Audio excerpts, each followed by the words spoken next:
É criança correndo, barulho, gente conversando, celular tocando, roupa indecente, fofoca, inveja. Uma coisa você vai ter que concordar comigo: se todo crente bebesse em casa a quantidade de água que ele bebe na igreja, ninguém teria problema de rins. O que a gente realmente precisa entender é que o culto é feito para Deus, não é para o homem. Hoje em dia, pastores, pregadores, grupos de louvor passam a semana inteira se esforçando ao máximo para fazer músicas que agradem o homem, para fazer pregações que agradem o homem. Os pregadores pensam: não, eu não posso falar sobre fornicação porque é um tema delicado, porque hoje nós sabemos que os jovens estão tendo um namoro totalmente pervertido e fora dos padrões de Deus. Não, eu não posso falar sobre adultério porque o irmãozinho está adulterando com a outra irmã, e se eu falar vai acabar criando uma situação difícil e eles podem até sair da igreja. Não, eu não posso falar sobre reverência na casa de Deus porque os filhos do diácono são as crianças que mais fazem bagunça dentro da igreja. Gente, isso é muito triste. O adultério está dentro da igreja, a fornicação está dentro da igreja,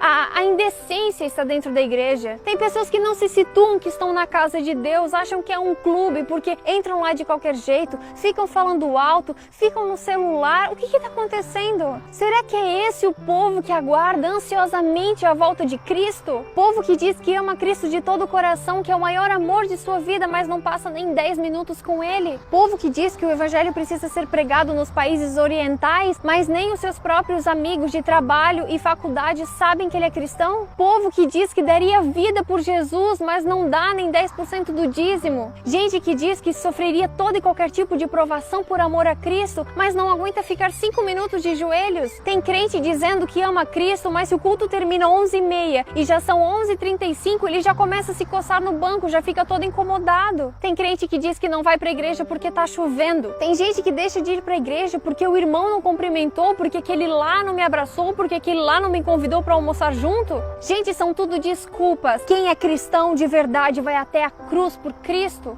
Quem realmente ama Jesus, independente se a igreja está cheia, se a igreja está vazia, se a igreja tem bancos estofados ou se tem que sentar no chão, ele vai continuar ali porque ele ama aquele que um dia morreu na cruz para o salvar. Tem muito cristão dando desculpa esfarrapada para Deus, como se ele acreditasse nas nossas mentiras e não conhecesse a intenção do coração. Cristão de verdade, se ele está em cima, se ele está embaixo, se ele venceu, se ele perdeu, se ele está bem, se ele está mal, ele adora. Porque cristão de verdade tem plena consciência de que o nosso lar não é aqui. O que nós temos que entender é que o inimigo ele está empenhado em fazer o possível e o impossível para tirar toda e qualquer pessoa de dentro da presença de Deus. Porque ele sabe que um cristão de joelhos coloca um exército do diabo no chão. Tudo é para Deus, o culto é para Deus, o louvor é para Deus, a nossa ida na igreja não é para receber, não é para sentar no banco e pensar: o que a igreja vai me oferecer hoje? Não, você está ali porque você é um adorador, você é um servo. Tem muito crente querendo ser servido, sendo que nem Cristo veio para essa terra para ser servido, mas ele serviu e deu a sua vida em resgate por muitos. Deus está chamando uma geração de cristãos que realmente coloquem no coração esse senso de urgência de que a gente precisa mudar. O número de cristãos cresce assustadoramente cada dia mais e parece que quanto mais cresce, mais nós nos acomodamos, mais nós tratamos as coisas com um descuido. Nós precisamos entender que igreja não é um clube. A gente não pode ir com qualquer roupa, falar qualquer coisa, se comportar de qualquer maneira e fazer as coisas de qualquer jeito para agradar o homem, para fazer legal, para fazer divertido, para poder compartilhar no Facebook. Não. O real motivo de tudo que nós fazemos dentro e fora da igreja é adorar a Deus. Tenha cuidado quando for ao templo. Pense bem antes de falar. Deus está no céu e você aqui na terra, portanto, fale pouco.